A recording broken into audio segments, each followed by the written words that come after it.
गाड़ी को खड़ी करके कई गाड़ियां उन्होंने काट दी। ये दरिया भी ऐसा हो गया जैसे लाल सुरख पानी। वो जब नक्शा याद आता है तो मुझे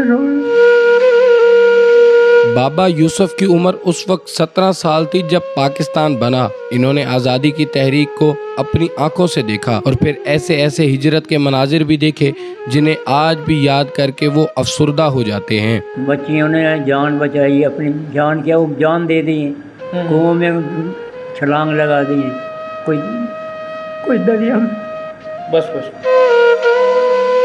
भूखे प्यासे, किसी की बीवी फोत हो गई, किसी का बच्चे फोत हो गए। पाकिस्तान जो हमारा बना है बुनियादों में खून भरा हुआ है इनमें।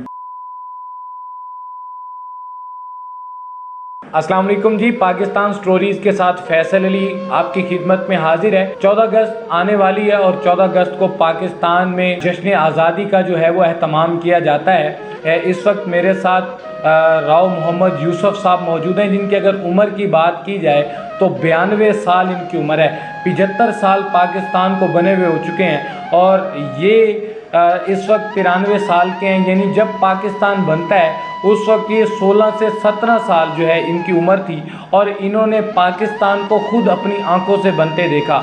ना सिर्फ ये बल्कि क़याम पाकिस्तान में पेश जो लोग थे उनमें भी ये शरीक रहे हैं। पाकिस्तान को बनते देखा, मुसलमानों को हिजरत करते देखा और मुसलमानों पर होने वाले मजालिम के बारे में भी ये बखूबी वाकिफ़ हैं। राव मोहम्मद यूसुफ की ज़ुबानी जानते हैं कि इन्होंने क्या कुछ देखा और क्या कुछ इन्होंने फेस किया। अस्सलाम वालेकुम। वालेकुम अस्सलाम। बाबा जी कैसे हैं आप? शुक्र है अल्हम्दुलिल्लाह। माशाल्लाह। मुझे ये बताइएगा इस वक्त आपकी कितनी उम्र है? उम्र हो गई 92 के करीब ही हो गई। 92। सही। तो जब पाकिस्तान वजूद में आया है उस वक्त आपकी कितनी उम्र थी? 16-17 साल के थे। सही थे। सही। तो आपने क़याम पाकिस्तान को खुद देखा, क्या कुछ मुश्किलात आई जब पाकिस्तान वजूद में आया? क्या कुछ आप देख चुके हैं? पहले ये था हिंदुस्तान मुश्तरका कांग्रेस पार्टी थी। सही। जब ये जीना साहब को लियाकत सर सैयद और बाकी लीडरान वो जीना साहब को लेके आए जी। उनकी मीटिंगें हुई। इन्होंने फिर कहा जी हम अपना खित्ता अलग बनाएंगे। उन्होंने ये कहा भी मुश्तरका रह जाए ताकि सारे ने कहा नहीं हम अपना पाकिस्तान बनाएंगे और अलग बनाएंगे। तो अल्लाह ने किया वो पाकिस्तान को अलग जगह अलग बन गया। सही। जब ये बंटवारा शुरू हुआ तो हिंदू जो है उन्होंने जो है मुसलमानों के साथ जो ज्यादती की है, कत्ल गारत की है, इनकी तो मजाल नहीं थी हिंदुओं की। तो उसमें सिख थे, ईसाई थे और गौर का साथ मिलिट्री भी थी जिन्होंने हमें घर से बेघर किया, हमें बाहर निकाल के जो है एक मखसूस जगह पे इकट्ठे कर दिए और अपनी आंखों से शहीद होते हुए देखे। यहाँ तक देखा जवान बच्चियों ने कुएं में छाल लगाई, दरियाओं में डूबी, अपनी जान बचाई सिर्फ इज्जत बचाने के लिए। इज्जत बचाने के लिए ये। और जब वो हमें इकट्ठे करके दिल्ली के साथ जो है 8-10 मील के करीब एक बदरपुर था जो निजामुद्दीन औलिया था। अच्छा, बदरपुर। वहाँ निजामुद्दीन औलिया के दरबार था। उसके सामने एक शाही मकबरा था। अच्छा, मकबरा था। उसके अंदर हमें पनाह दी सारों को जितने भी थे। सही। वहाँ से फिर रेल गाड़ियाँ लगी, फिर हमें भेजते रहे पाकिस्तान बचकर अमृतसर लुधियाना के दरमियान में एक दरिया आता है, वहाँ गाड़ी को खड़ी करके कई गाड़ियाँ उन्होंने काट दी। अच्छा। ये दरिया भी ऐसा हो गया जैसे लाल सुरख पानी, खून से भर गया। तो हमारे साथ ये जाती है, हमारी भी गाड़ी वहाँ लगा दी थी मगर हमारी अल्लाह ने ज़िंदगी थी, अल्लाह ने कोई फरिश्ता ऐसा भेजा जो गाड़ी का इंचार्ज था। उसने ड्राइवर को एक तरफ किया, वो खुद बैठा। अच्छा। और वहाँ से लेन से गाड़ी निकाल ली। निकालने के बाद में अमृतसर होते हुए अटारी लेके आए। अटारी जब आए तो नवाब लियाकत अली प्लेटफार्म पे खड़े, वो देगे भी पकड़ी रही, हमारे बड़ों को انہوں نے بیچاروں نے ہاتھ ملائے, گلے ملے اور ہمیں کھانے کی اجازت دی. تو وہ لیڈر ہیں ان کو جنہوں نے اپنی 3-3 4-4 ریاست اپنی قربان کر دی, بالکل, صرف عوام کے پیچھے. اور یہ ہمارے جو ہے اب کے حکمران جو ہیں انہوں نے پاکستان کو گروی رکھ دیا. گروی رکھ دیا. اچھا مجھے یہ بتائیں کہ بابا جی جب ملک بن رہا تھا اس سے پہلے یہ تو سارا مشترکہ تھا, بر صغیر پاک و ہند جس کو کہا جاتا تھا, ہندو مسلمان سب اکٹھے رہا کرتے تھے, ایک ہی ریاست تھی, اس میں مختلف ریاستیں تھی, بادشاہی حکومت تھی.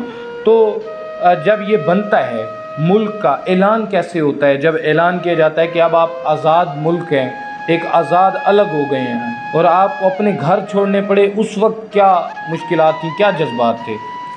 چین تو یہ حال تھا, اللہ یعنی کہ یہ دیکھ رہے تھے پتہ نہیں کہاں جائیں گے کام, کیونکہ پیچھے ملٹری تھی, سکھ تھے, آگے ہم کہاں, ہمارا کوئی آسرا نہیں, اندھیرا تھا, اندھیرا ہی اندھیرا تھا.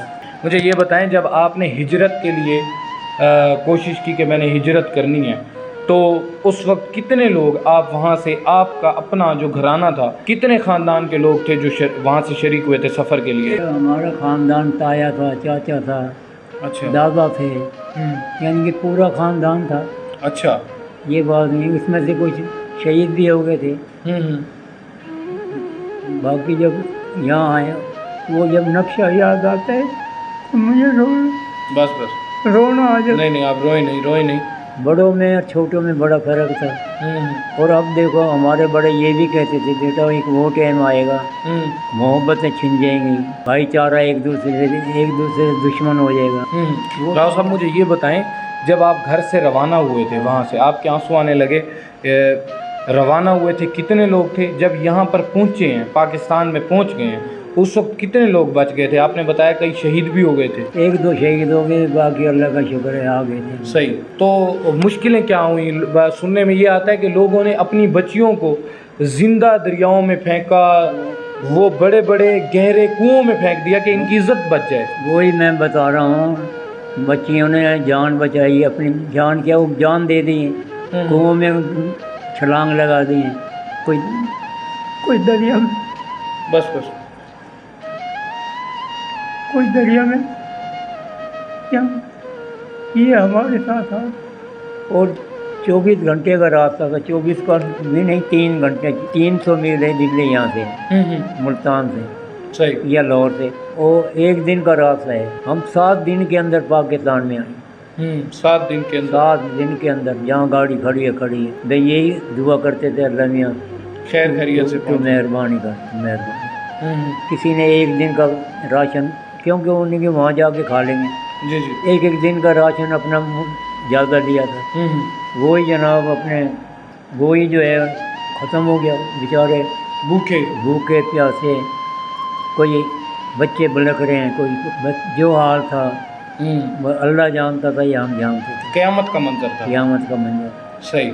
تو کچھ لوگ ایسے بھی آئے ہوں گے یہاں پہ جن کا کنبہ تو ختم ہو گیا, وہ اکیلے یہاں آ پہنچے. بالکل ایسے ہیں, ایسے بھی ہیں, کسی کی بیوی فوت ہو گئی, کسی کا بچے فوت ہو گئے, کوئی بیچارے, بلکہ میرا ماموں اور میری مامی بڑے دن کے بعد آئی ہیں ڈھونڈتے ہیں. اچھا, کچھ وہاں بھی ہیں ابھی؟ ہاں, ہندوستان میں ہمارے رشتے دار ہیں دہلی. اب کبھی رابطہ ہوا ہے ان سے؟ میرا بڑا بھائی ہے, وہ جاتا رہتا تھا. اچھا, مجھے بھی کہا تھا چلو ملا لیں, میں کہ میں تو جاؤں گا نا پاکستان, ہندوستان قلعے پہ جو ہے جھنڈا لگے گا تو پاکستان کا جاؤں گا, میں ایسے نہیں جاتا. مجھے یہ بتائیں کہ جب آپ یہاں پر آئے تھے تو یہاں پر گھروں کی کیا ترتیب تھی, کس طرح گھروں میں رہے تھے؟ کیونکہ آپ کے گھر تو وہیں رہ گئے تھے, آپ تو اپنے گھر چھوڑ آئے تھے, اپنا سامان بھی چھوڑ آئے تھے. جب ہم یہاں آئے تنہا تو ملٹری کی بارگیں تھیں کینٹ میں. اچھا, ہمیں وہ کچی بارگیں تھیں. جی, وہاں ٹھہرایا گیا. اس کے بعد میں ہم وہیں سے آتے تھے. ملتان جو ہے اس سے ہندو نکل رہے تھے. جی, نکل رہے تھے. اور ہم نے آنکھوں سے دیکھا ان ہندوؤں کو باعزت यानी कि वहाँ जाते हुए देखा, जाके हमारी तरह नहीं, जो हमें जो है, जो हमारे हाल मार काट इज्जत के- लुटा के आए थे, ये हाल जबकि है। उनको इज्जत से भेजा। हाँ, उनको बड़ी, हिंदुस्तान के अंदर कोड़ियाँ भी चलती थी कोड़ियाँ, और एक मंसूरी पैसा था मंसूरी पैसा, अच्छा, वो चलता था। एक जो है ना वो, ये तो छेक वाले पैसे यहाँ भी ये चले, जी जी, धेले भी पैसे भी। और हम वहाँ नारा जो लगाते थे, धेले की बीड़ी धेले का पान, लेके हाँ। रहेंगे पाकिस्तान। वाह वाह, अच्छा ये नारा आपने लगाया था। ये हाँ। बच्चों को लगा, हम्म, देखो छोटे छोटे बच्चे इकट्ठे कर लिए, गड्डियों में फिरते थे नारे लगाते हुए। सही सही। अच्छा बाबा जी, मुझे ये बताइएगा कि एट दी एंड जो हमारे देखने वाले जो आजकल के नौजवान हैं, उनको क्या पैगाम देंगे? उनको तो मैं यही पैगाम देता हूँ, भाई हमारे साथ ये बीती है, पाकिस्तान ऐसा नहीं बना। बड़ी कुर्बानियाँ देके। पाकिस्तान की जो है ना, ये बिल्डिंगें बनती हैं, कोठियाँ बनती हैं, ये सीमेंट बजरी से लोहे से बनती हैं। पाकिस्तान जो हमारा बना है, ये खून, बुनियादों में खून भरा हुआ है इनमें। ये पाकिस्तान ऐसे नहीं बना। बहुत इसके पाकिस्तान की पढ़ के लिख के कोई खिदमत करें, खिदमत करें, कोई मिलिट्री में जाना है, कोई अच्छे काम करना, बिल्कुल बुरे काम इन सियासतदानों की तरह बुरे काम न करना। बुरे काम हुए तो आप भी बुरे बनोगे, बिल्कुल पाकिस्तान पे बुरा असर पड़ेगा। सही। जी तो नाजरीन, मेरे साथ मुल्तान से राव मोहम्मद यूसुफ साहब मौजूद थे, जिनकी उम्र इस वक्त 92 साल है। और जब पाकिस्तान वजूद में आता है, पाकिस्तान जब बना है, उस वक्त ये 16 से 17 साल बताते हैं कि इनकी उम्र थी। इन्होंने पाकिस्तान को बनते हुए देखा। ये दिल्ली से पाकिस्तान शिफ्ट होकर पाकिस्तान आए थे। इन्होंने बहुत ज़्यादा कुर्बानियाँ दी, इन्होंने बहुत ज़्यादा मुश्किलें देखी। इन्होंने नौजवानों को पैगाम दिया कि आम तौर पर जब एक बिल्डिंग बनती है तो सीमेंट, बजरी और ईंटों का इस्तेमाल किया जाता है, लेकिन पाकिस्तान जब वजूद में आया था तो पाकिस्तान के वजूद में आने के लिए खून का इस्तेमाल किया गया था और लोगों का बहुत ज़्यादा खून बहा। यहाँ तक कि रास्ते में आने वाला दरिया, जिसका पानी लाल हो चुका था और ऐसे मालूम होता था कि ये क़यामत का एक मंज़र है जो दिखाई दे रहा है। ये इस वक्त आप दीदा हो चुके हैं और नौजवानों को इन्होंने पैगाम दिया कि अच्छे काम करें, अपने मुल्क और कौम की खिदमत करें, तालीम हासिल करें, ताकि आप अपने मुल्क का नाम दुनिया भर में रोशन कर सकें। राव मोहम्मद यूसुफ के पैगाम के साथ फैसल अली इस आज के इस प्रोग्राम में आप लोगों से इजाज़त चाहता है। आप इस हवाले से क्या कहेंगे? अपनी राय का इजहार कमेंट बॉक्स में ज़रूर कीजिएगा। इसी के साथ अपने मेज़बान फैसल अली को दीजिए इजाज़त। अल्लाह निगहबान।